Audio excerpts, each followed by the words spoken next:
Oh, yay.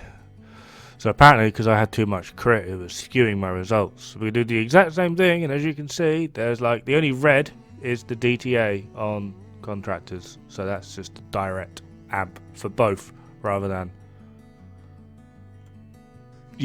no crit, just inherent natural crit. I mean, I could put these on, but now I've got crit chance on, so I have no full yellow. So it's just going to have to be the lovely old yellow contractors, and then we're just gonna try the test again. I hope we're ready for this. I really do. And the level of complaining I'm gonna get is gonna be ridiculous still, because people can't do basic math, which is bloody hilarious. So 114, just fire a few more shots just to make sure it doesn't change. We're gonna ignore the crit. 114, it's like 114 802. Throw that over there. Proc sync. There we are, in sync. 110 582. Well, we're like 4,300 under. Would you like to know why? Before people go, oh, it's the DTA. It's technically not, because although capacitor at this point will have 0.2, 12% from the weapon and 8 from contractors, test subject's going to have 10% detoc and 0.8 from contractors. This will give you near enough 19% in total multiplicative damage affecting that target. So yeah, it's not just the DTA, it's just the simple fact of when you're at skill tier 6, capacitor is de facto more powerful. Shit bust.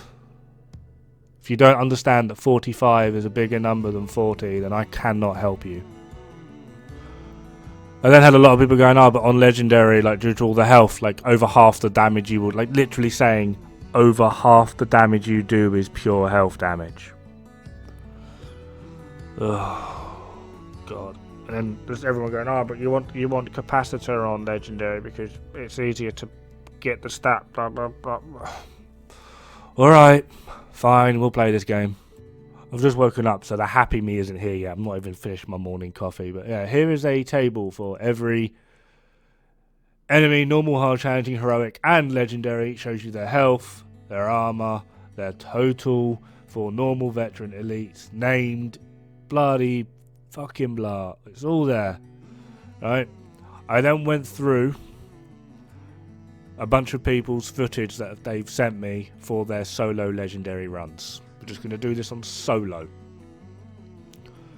And calculated, literally it took like 2 days worth of doing this, watching other people's legendary runs. And I sat there and went, how many chungas are there? 1, 2, 3, 4, 5. How many red bars are there? How many purples are there? How many elites are there? How many warhounds are there? How many controllers are there? Because mini tanks. Tallied them all up. So here you are. Now this is kind of an average, just because RNG is involved. But from the average runs I watched on DUA Legendary, there are 214 enemies, 12 chungas, 7 warhounds, 9 mini tanks. This is a total of 28 total health enemies. There are also 186 others. There are 19 reds, which is just pure health, obviously. 84 veterans, which are the purples. These have 311 million health, the same as everything else, but they have 5.82 million armor. There are 121 elites, which have 11.65 million armor, and in DOA Legendary there is also one named elite, which for the purpose of this I am leaving the bosses out of the equation, despite the fact that the named elite at the end of DUA is armor. He has like 24.26 mil armor, 3.39 mil health, and yeah, he is just pure armor damage, essentially, minus his backpack. But his backpack actually isn't taken into account of damage equations. You might notice when you shoot his backpack, you don't get damage numbers. So I then went through total chungas, total health, armor plating, reds, total health, total armor, blah blah blah blah blah blah blah. DUA legendary, 36.59% on average is health damage. The remainder is armor.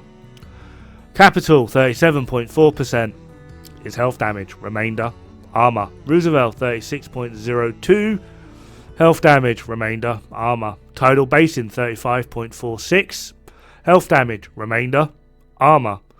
Manning National Zoo, 34.24% is health damage. Remainder, armor. On average, 35.55% of damage done on legendary is health damage. That means, as an average, 64.45% of the damage that you do is armor damage. So fucking no. Nowhere near half of your damage is health damage. So in this run, now not only is test subject not doing as much damage, it's also less effective on legendary. Then using bog standard Billy basic skill build, 3 Empress, 1 Wyvern, 2 Hanayu, skill tier, skill damage, skill haste everywhere. Test subject versus capacitor will now do DPS testings. Apparently I should stick to just doing DPS. Well, here you go. Capacitor is top, test subject is bottom. Capacitor will average 8 crits, test subject will average 4. Total DPS for capacitor is 11.58% higher on headshots, 16.49% higher on body shot. Total magazine damage is negligible. There's like 300k, well not even that, it's like 240k difference between them, like in total magazine damage. All capacitor needs to do is get the RNG of 1 more crit and it will actually overtake test subject. So total magazine damage is completely negligible. However, the difference in their DPS is absolutely not negligible. So already, this is just against armor at the moment, but on armor, already capacitor is absolutely annihilating test subject. So let's look at health. Now obviously, due to 21% health damage versus 9.5% health damage, mixing in DTOC as well, as capacitor having DTA and DTH means they can't occupy the same space at the same time, whereas test subject with damage to health and DTOC can. So there is actually, in terms of DPS, it's an improvement, but the highest it gets is 10% compared to the 11% on damage to armor, and there is actually now a sizable difference in body shots for total magazine damage, giving you pretty much 2 mil more total mag. However, headshots are still a thing, and yeah, total mag difference at this point is barely 300k. So yeah, depending on your accuracy and how you want to play. But still, this is just on health targets, which on legendary is only on average 35.5% of your actual overall damage. So, now we calculate the lovely old turret damage, and as you can see, due to just varying different multipliers, capacitor will do near enough 12% more damage with utilization of the turret. This is just the turret. So, yeah. This will also mitigate, within reason, due to the overall increase in DPS that capacitor has.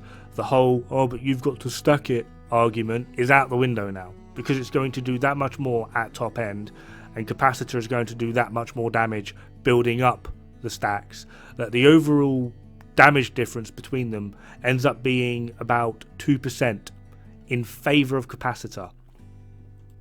What I mean by this is, if you put the exact same build next to each other, one using test subject, one using capacitor, and just let them rip on the same target that had infinite health or whatever reason, or bloody bloody blah, by the time capacitor hits maximum stacks, it will have still done 2% more damage. And the total DPS rate, because in effect your DPS is what actually kills things, And the sustain of capacitor is actually higher as well, where test subject has a reload of like 2.1 seconds, capacitor's got a reload of like 1.8 seconds. So the whole sustained DPS at this point goes out the window, where there's like barely any percent difference between them at all.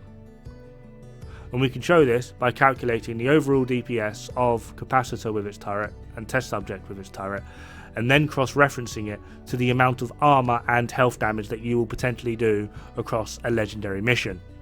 So here they are in order of maximum output in sustained DPS order. PDR, which is test subject against health with 100%, and then with a 1.3% drop, it's capacitor against armor. A 2.3% drop is capacitor against health, and then a 9% drop is PDR against armor. Now the burst pretty much shows the exact same story. They're still essentially in burst order as well. The main difference here being is what enemies are you shooting. We can also see the total magazine damage, and although yes, the PDR with health damage is going to do a hell of a lot, and you are going to get a lot of bang for your buck on this, this is going to have a minimal effect because it's barely a third or just over a third of your overall damage. Not really worth it. The idea of skill builds, in my opinion, is to be able to put as much sustainable middle ground damage as possible, because if you're not fluctuating too much, you might as well just go for a DPS build. Due to the simple fact here that we can clearly see capacitor is very much in the middle of test subject against health and then armor, giving us a total of near enough a 9% drop. Capacitor is going to be the better option because it is going to give us a better ratio of sustainable output. What this means is de facto, no matter how you want to play it, at maximum, on legendary, capacitor is 4.18% better than test subject. Which is weird because how much more damage does capacitor on average do? 4.18%.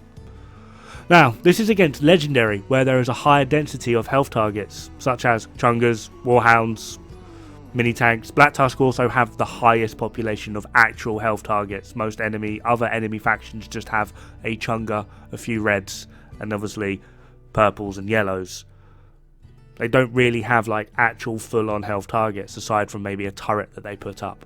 So if you put this down to like heroic and then recalculate it, it goes down to test subject being like maybe 21% effective rather than 35%. Which then leaves the gap between capacitor and test subject to be about 8.93% difference. What I'm trying to tell you here is whatever argument you think you have that puts test subject above capacitor, other than I just prefer it because that's just how I roll. Like, oh, but DPS doesn't matter, capacitor does more. Oh, but stacking doesn't matter, capacitor does more. Oh, but legendary targets doesn't matter, capacitor does more. Oh, but skill build or whatever doesn't matter, capacitor does more. Oh, but over half the damage you do in legendaries is health damage. One, factually incorrect. You'd be lucky if you breached 36%. And it also doesn't matter. In the long run, capacitor does more. Now, despite the fact that I've just said and done all this just to prove a fucking point, if you still do like running test subject because it is better for you, go for it. But the argument that test subject is better in X, Y, Z scenario is factually incorrect. The only scenario where test subject is actually better is if you're doing league activities on hard and you're running an Eclipse build. One bullet, throw your sticky, keep moving. You haven't got time to do full stack with capacitor. That is it. That is the only time test subject is able to outperform capacitor. That's it. The rest of the time, sorry to tell you, don't care about your feelings. Capacitor bloody wins. Right, that's 2 videos I've done on this now. I really do want to drop it. Yeah, capacitor just wins. It is on a skill build at skill tier 6. Okay, I'm mentioning it again because I mentioned it in the last video. People are like, oh, but skill tier 5. No. I said in the video several times, specifically, skill tier 6. Capacitor is categorically going to beat test subject 98.63% of the time. I fucking calculated it. Anyway, I hope I've taken this seriously enough for you now. Have fun, good luck, don't die. It's bad for the health.